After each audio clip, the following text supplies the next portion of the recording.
And that's the common narrative. You are built to fail when you come out of prison. That is just the way the system is, because it wants you in there because then you make money. That's the truth of it, right? How do you sustain this hope that you have once you find yourself back in the real world? So you're right. Usually people go back. And number one, I knew I did not want to be a statistic, and I would do anything I could not to be. Adjusting to being home was really, really hard. The word institutionalized is real. I came home and I had developed a lot of, for me, I look back and there were survival skills. I know that you've talked a lot about like the perfectionism, a lot of obsessive compulsive behaviors. And a lot of it was me, it gave me a sense of control, and it almost gave me a sense of calmness for a really long time. I think they served me really, really well. I thought that it's interesting when you're in it, you think that you're adjusting well until you have a few years to reflect back. But I do think that I was, I really just wanted to come home and work hard. I was really fortunate that the company that I worked for before I went to prison gave me my job back. So, number one, I had an extreme amount of gratitude to them. And then they also gave me an opportunity. It was a fine dining steakhouse. So, in the hospitality industry, which I love that the hospitality industry gives people chances. I can definitely say for people that have been incarcerated that you have an opportunity to grow, and it does allow you to learn skills along the way. So, they made me a private dining coordinator with the possibility of becoming sales manager if it went well.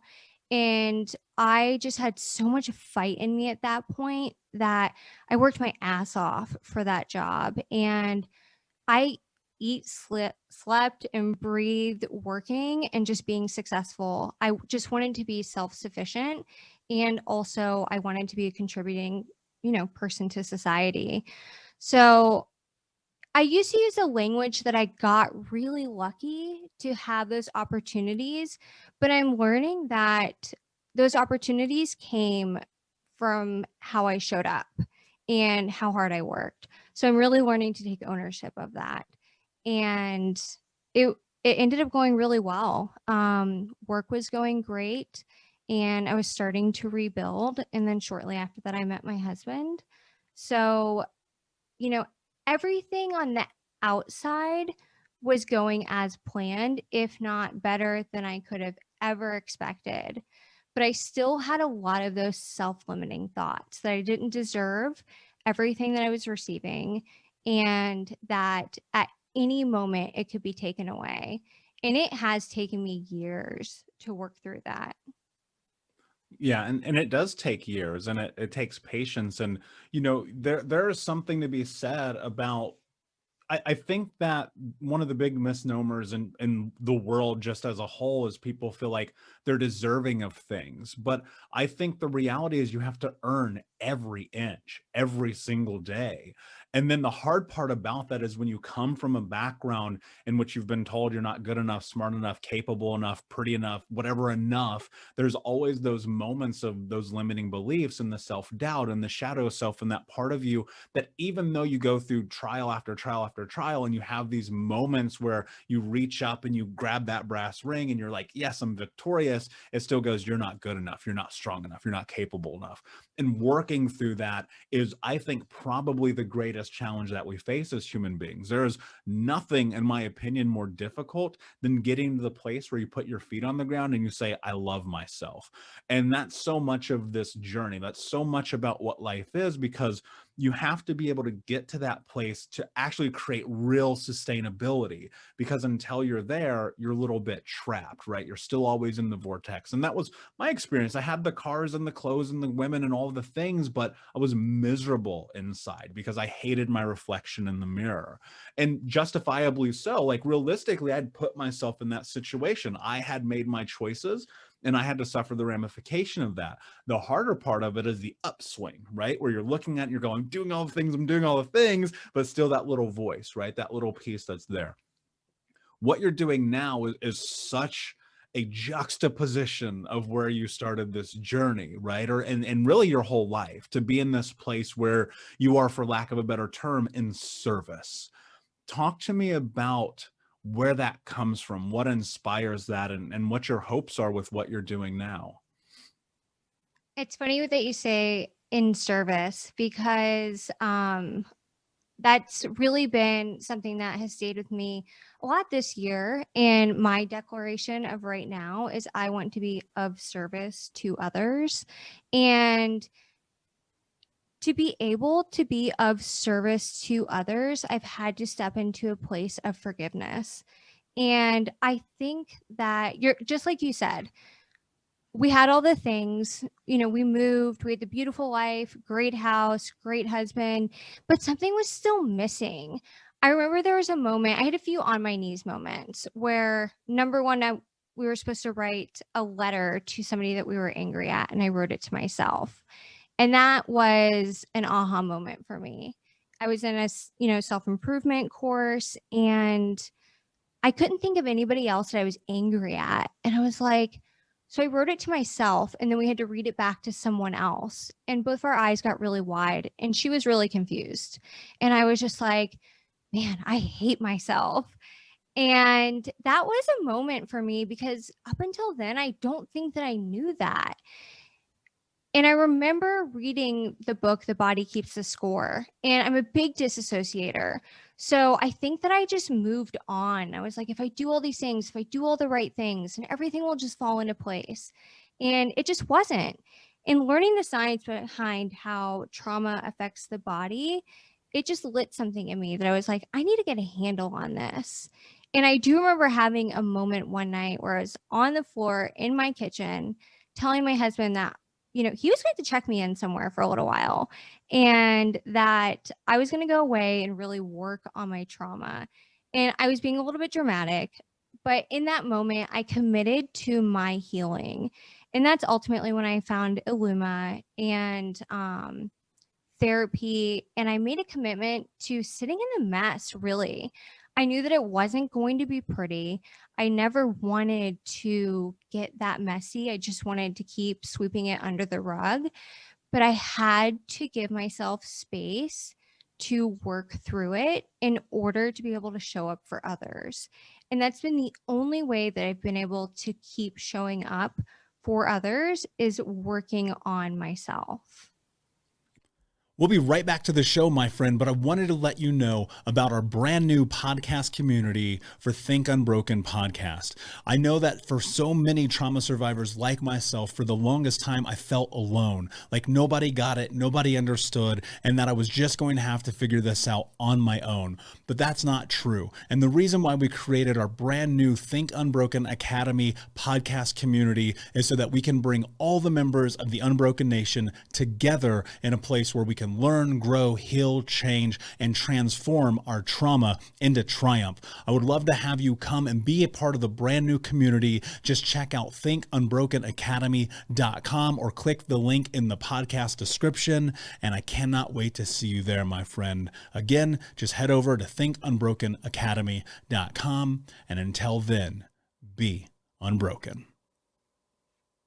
What I'm curious about is, what was the lead up? What parts of this were symptomatic in a way that was noticeable, in which you thought to yourself, okay, I actually need to seek help. Something here is off. Yeah. So for me, probably the biggest thing was, so when all this first started, right at 16, so I was misdiagnosed with depression. I went through periods, right, of where I had deep depression. And then when I went into mania, and that's when I started to notice, like, I would just have endless amounts of energy. I'd go work at 5 a.m., go work one job, then go be a cashier, then go out and just party and drink, and then just try to do things to distract myself. And I'm like, how am I not tired? I'm just going and going and going. And I just had like racing thoughts and all of this stuff. And I'm like, this doesn't seem. And I'm like, I was never like this before. I'm like, this doesn't, I wasn't like this, a year ago. And I was just sitting there questioning, what is going on? Like, where is this coming from? And, I remember I would bring it up at some of my appointments. And then again, I think it was kind of the aspect of, I didn't seem that way on the outside. So it was kind of like hard, I guess. I don't know if it was like to believe that what I was saying was what I was experiencing, but a lot of people around me just didn't see it. You know, they were like, no, you know, you don't. And that's what I often hear too. Like when you know, of course, when you like see things on the media of, you know, different celebrities who pass away, you know, from suicide, and a lot of people say, oh, you know, I had no idea, you know, this person looks so happy. I had, you know, where did this come from? And I feel like that's kind of like a little bit relating to like how I was, where people would say, you know, that doesn't seem, you don't seem like you're struggling right now. You're like, you don't seem like you're in a bad place right now. You don't seem like you're out of control right now.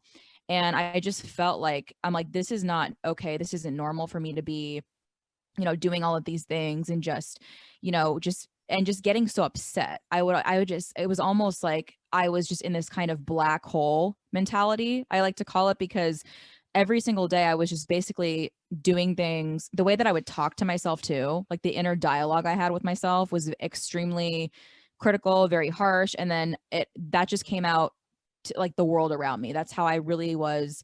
And I just became this person, like to the point where it was very difficult to be around me, I can imagine. And that's when I was like, you know, something needs to change. Something needs to change, because I'm like, this is not a good, I don't want to continue living in this state, in this way of however it is, these thoughts I'm having, these things that I'm doing, and just feeling like there's no way to come out of this and actually have a good life or hold and to actually be happy and feel fulfilled and have a good life. And I'm like, something needs to change.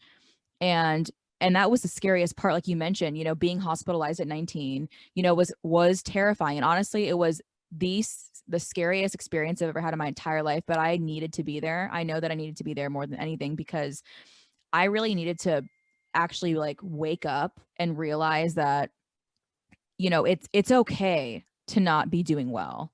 And that was something that I never thought was a thing, because like we mentioned, you know, growing up, this was always very taboo. Like, don't talk about your problems. Like, we don't want to hear, you know, we don't want to hear about this. We don't want to get into this conversation. This isn't something we should be talking about or focusing on.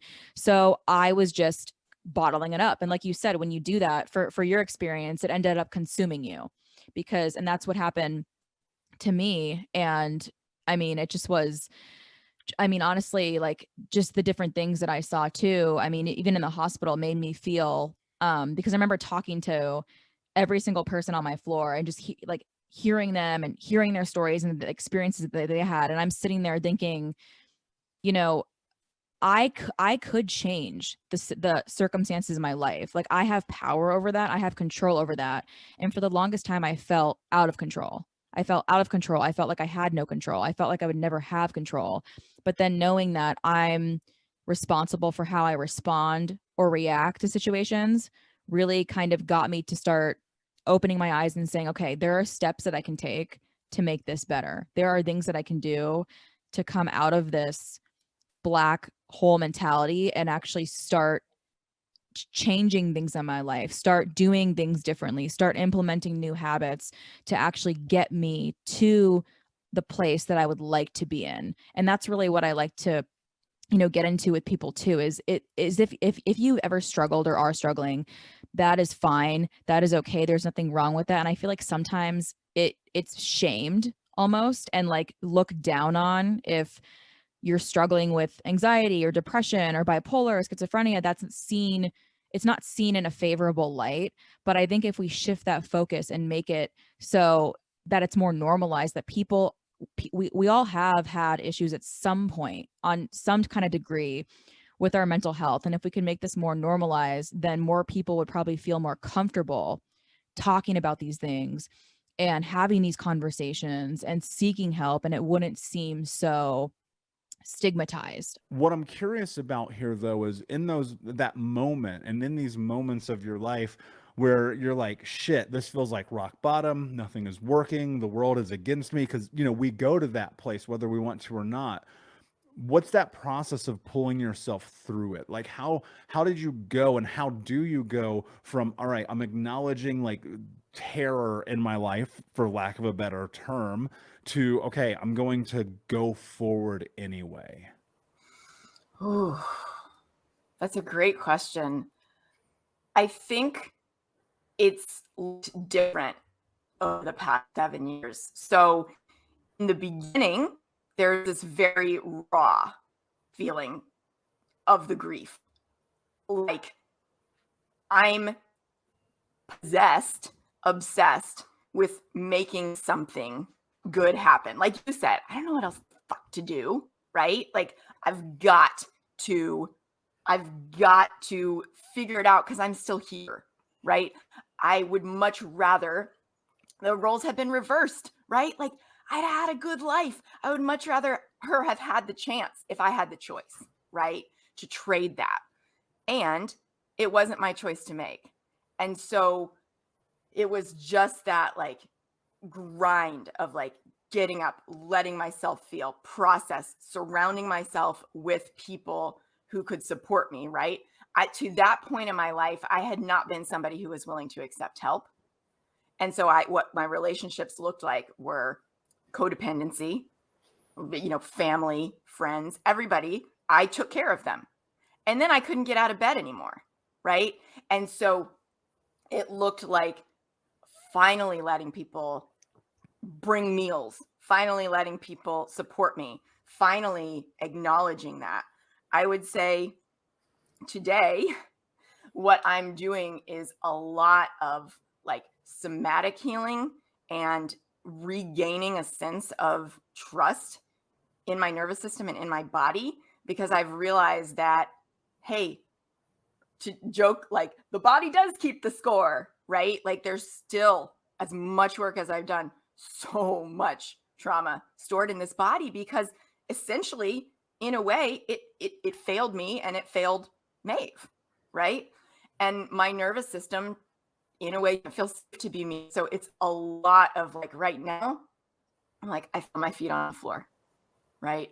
Anytime I get a massage or energy work or anything, they always say something like, man, you got a lot going on in your head, or you got a lot going on in your crown chakra or whatever. I'm like, no shit. Welcome to my life, right? So a lot of it is just, how do I begin to access this feeling of safety in my body? And a lot of it is even just being willing to feel my hands, to feel my feet, to use my voice, to speak my truth, to get in touch with what is it I'm actually feeling, right? Rather than masking it with work, rather than masking it with whatever, because I'm really comfortable doing that. So it's just the uncomfortable work of like, my adrenals crashed last year, right? Okay, how do I make sure that doesn't happen again? Because that was the result of being in a certain kind of way. So it's basically, Michael, like if I'm going to boil it down, it's essentially undoing and unlearning everything I've learned over the last 40 years and all my conditioning, and going, that got me here. It's not going to get me there. How do I begin to come back to, this state in which I was born, right? Yeah, I wrote a note as you were talking just now, and I wrote, learn to trust your body again. And I think that in my own personal experience, understanding dissociation, understanding trauma and abuse, and how our brains and bodies get just totally unmapped from each other, and looking at the tremendous amount of work that it took for me to get associated again and get back into this thing, while still simultaneously, like you, every single day, the first thing I do, I put my feet on the ground, I go, I am in control of my life. And it's like, all right, think about my body, think about my mind, kind of bring those things together, step into the routine, start doing all the things, because it gives me, I think through the, I guess for lack of a better way to phrase it, I think through the habitual nature of creating my life around making sure that my brain and body is connected, I'm able to function in the world. But I think so many people don't know where to begin with this. And so with removing this idea of journaling and meditation, because we've talked about it 8 million times, like what have you done that you have found has been beneficial for you learning to trust your body again? Hey, Unbroken Nation, we'll be right back to the show, but I wanted to let you know that you can grab a copy of my first book, Think Unbroken, Understanding and Overcoming Childhood Trauma, for free. If you go to book.thinkunbroken.com, you can download the PDF ebook version of the book and get everything that I know about the baseline of healing trauma for free, downloaded to your email right now. Just go to book.thinkunbroken.com to download your copy of Think Unbroken, Understanding and Overcoming Childhood Trauma for a PDF for your phone. Again, that is book.thinkunbroken.com. Basically, all of the things that I thought that I had dismissed as being not productive, not a money-making task, I have time for that, that's for other people. For instance, taking a freaking walk. I was the person that I was like, if it's not cardio, it's dumb. And I don't have time for that shit, right? I want abs. I don't have time for yoga, you know? I mean, yoga, going on a walk, sitting under the tree in my backyard, right? Leaning up against it. All hippie things that, you know, Christine 7 years ago would have been like, that's such bullshit. Who are you? You're never going to have what you want, right? Because you're doing that. You're lazy. All that. And being willing to, like work with somatic healers, right? I mean, even things like one of my doctors taught me the cross body, like you're tracing a seatbelt, like from your shoulder to your hip, diagonally, doing that 5 times on each side. Next, sides of the body, putting your hands out in front of you, twisted, and pulling them like this, and talking through things while I'm doing this creates a sense of safety and connection in the body. Anything can, like to your point, get you in touch with the actual feeling, with the senses, and out of the head that's spinning in anxiety and fear and overwhelm and sympathetic nervous system dominance, right? I mean, it's breathing, right? I mean, breath work apart from meditation, even this idea of breath as work, right? All of it coming, I'll tell you, one of the most annoying things is coming back a million times a day to being like, I'm here right now. I'm not in the past trying to change it. I'm not trying to control the future, because the joke can say like control, and I would say like maladaptive control is a love language for me. Like that's my comfort zone. So what can I do to be here, to literally be in the room or the virtual room, as opposed to multitasking as a form of control, right? That perceived sense of control that doesn't actually exist. I think people feel so often, and I'll speak for myself, I felt so often at the time, especially in the beginning of this, like the most important thing for me to do was make everybody like me, was to feel like I mattered because they thought I mattered. So with relationships being first, Anna, why don't we dive into that? And why don't you clarify, what do you mean by relationships? And then how do they play into this game of life? So many people, you know, as you were labeled, right? It's like you're not a good friend, which means like you're like toxic or something, right? So a lot of times people come to me and said, oh, I have this toxic environment. I'm like, no, you do not have a toxic environment. You have people around you who are in a tremendous amount of pain. And to help with that, first of all, you don't have to take over their pain. And then you have to see their pain to separate from it and to see where the triggers are. But in case of relationships, we're talking about a simple thing. Number one, misconceptions, like you have to make everybody happy before you are happy. And this happened during COVID, and it got accelerated because guess what?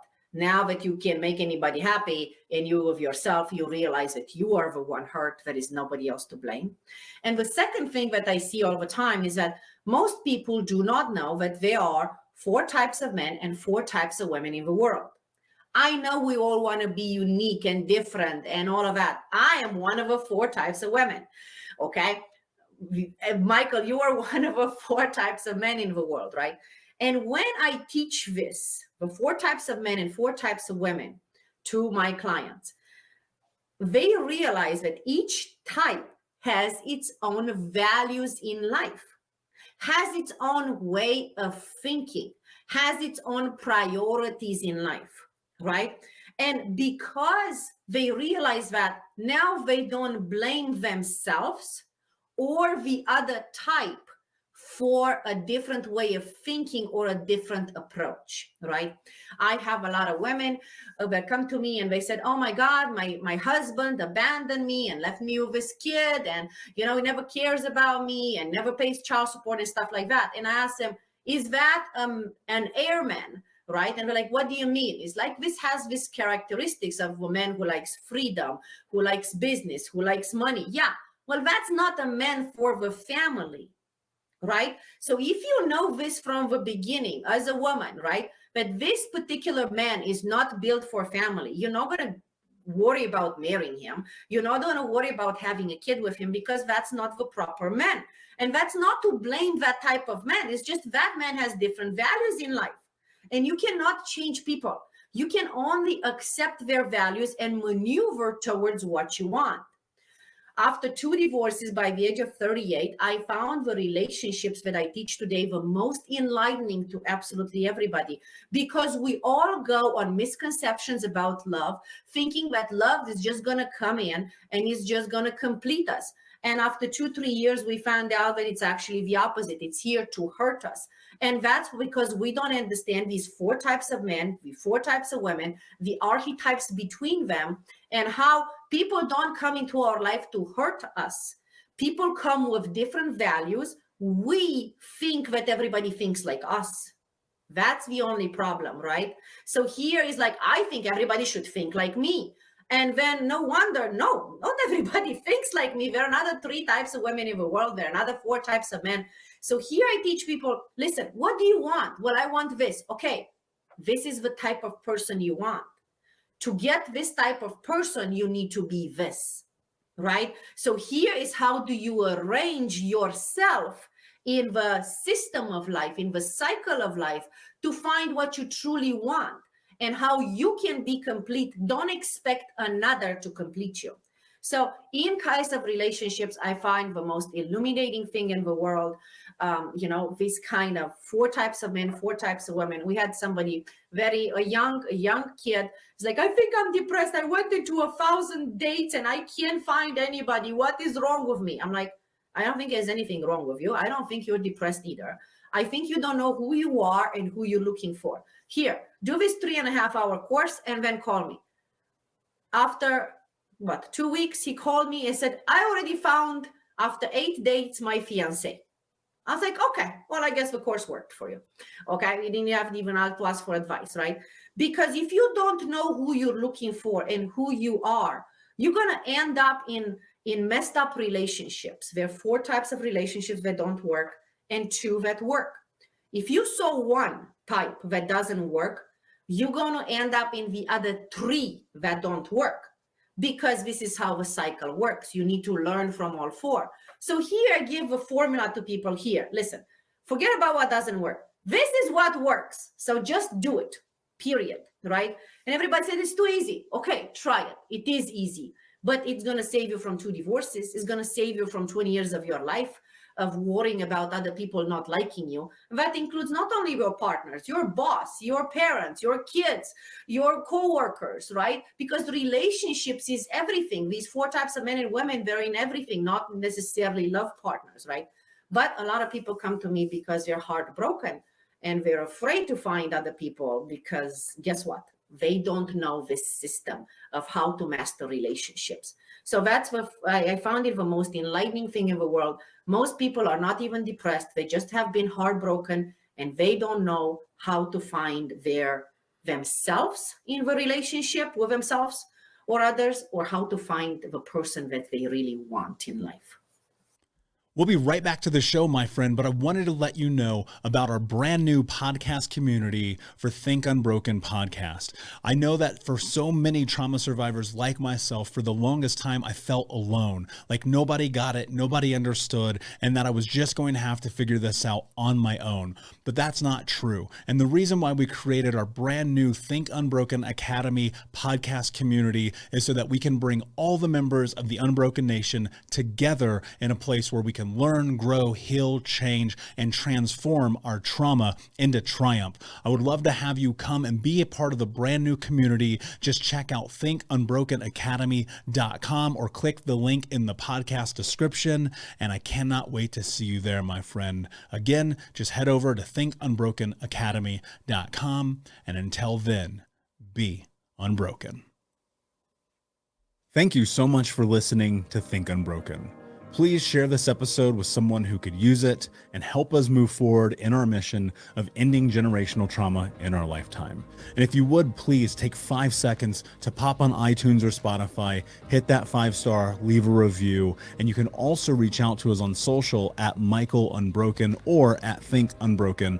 And of course, you can check out our YouTube channel at Think Unbroken. Thank you for being a part of Unbroken Nation, my friends, and until next time, be unbroken.